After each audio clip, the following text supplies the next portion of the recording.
علی علیہ السلام کی والدہ بی بی فاطمہ بنت اسد خانہ کعبہ کے قریب آتی ہے اور دیوار پہ ہاتھ رکھ کے کہتی ہے، اے اللہ اپنے ولی کا ظہور فرما۔ تو بس دیوار کعبہ کا ٹوٹنا تھا اور امام علی علیہ السلام کی والدہ کا اندر داخل ہونا تھا۔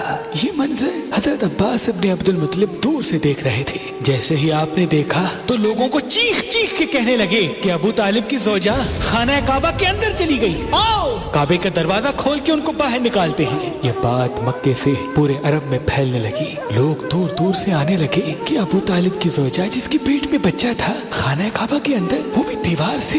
لوگ خانہ کعبہ کے دروازے کو کھولنے کی کوشش کر رہے ہیں لیکن کسی سے بھی اللہ کے گھر کا دروازہ کھلتا نہیں ہے۔ اس وقت پوری دنیا میں دو لوگ مطمئن تھے، ایک حضرت ابو طالب اور دوسرے اللہ کے رسول حضرت محمد مصطفیٰ صلی اللہ علیہ وآلہ وسلم۔ تاریخ نے لکھا عرب کی سرزمین پہ اس سے پہلے اتنا ہجوم ایک جگہ اکٹھا نہیں ہوا تھا۔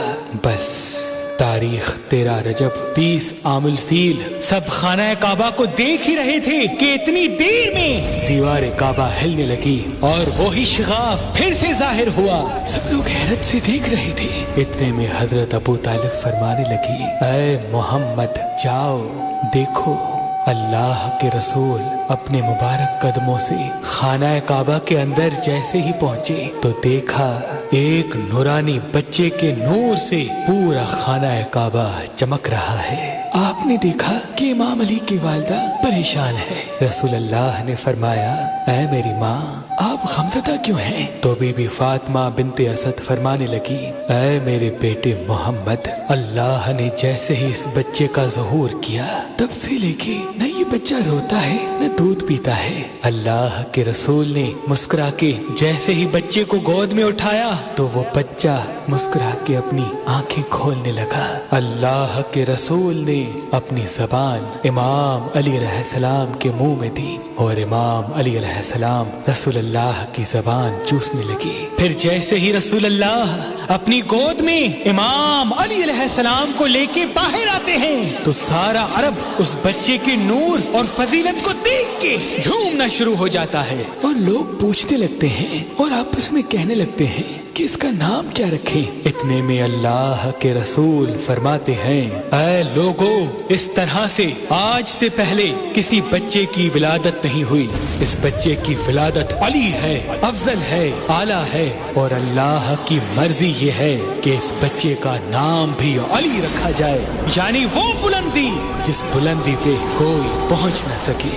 بس فضا میں علی علی کی صدائیں بلند ہونے لگیں۔ اتنے میں جناب ابو طالب امام علی علیہ السلام کو لے کے اپنے گھر کی طرف جا ہی رہے تھے کہ کسی منافق نے کہا، اے ابو طالب کیا وہ رسم نہیں کرو گے جو ہر بچے کے ساتھ کی جاتی ہے؟ مکے میں یہ رواج تھا کہ پیدا ہونے والے بچے پہ سانپ چھوڑتے تھے۔ اگر سانپ بچے کو مار دیتا تھا تو وہ یہ سمجھتے تھے کہ یہ بچہ اپنے باپ کی اولاد نہیں، لیکن اگر سانپ بچے کو کچھ نہیں کرتا تھا تو پھر وہ یہ کہتے تھے کہ یہ بچہ اپنے باپ کی اولاد ہے اور ہمارے لیے قابل عزت بنے گا۔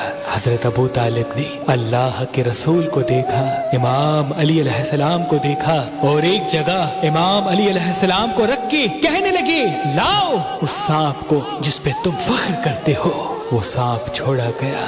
جیسے ہی امام علی علیہ السلام کے قریب وہ سانپ آتا ہے، امام علی علیہ السلام اپنے ننھے ہاتھوں سے اس سانپ کو پکڑ کے چیر دیتے ہیں۔ بس سب لوگ زور زور سے کہنے لگے کہ بچے نے سانپ کو چیر دیا۔ عربی زبان میں سانپ کو کہتے ہیں حیا اور کسی چیز کو چیر کے پھاڑنے کو کہتے ہیں درہ۔ تو لوگ دور دور سے کہنے لگے کہ حیا درہ، کہ بچے نے سانپ کو چیر دیا، اور یہ آواز فضا میں گونج گونج کے یوں معلوم ہونے لگی جیسے کوئی کہہ رہا ہو، ہے درہ، ہے درہ، ہے درہ۔ اس آواز کو سن کے آپ کی والدہ بی بی فاطمہ بنت اسد آسمان کی طرف دیکھ کے کہنے لگی، یہ میرا بچہ حیدر ہے، وہ شیر جو سانپ کو چیر کے دو ٹکڑوں میں تقسیم کرتا ہے۔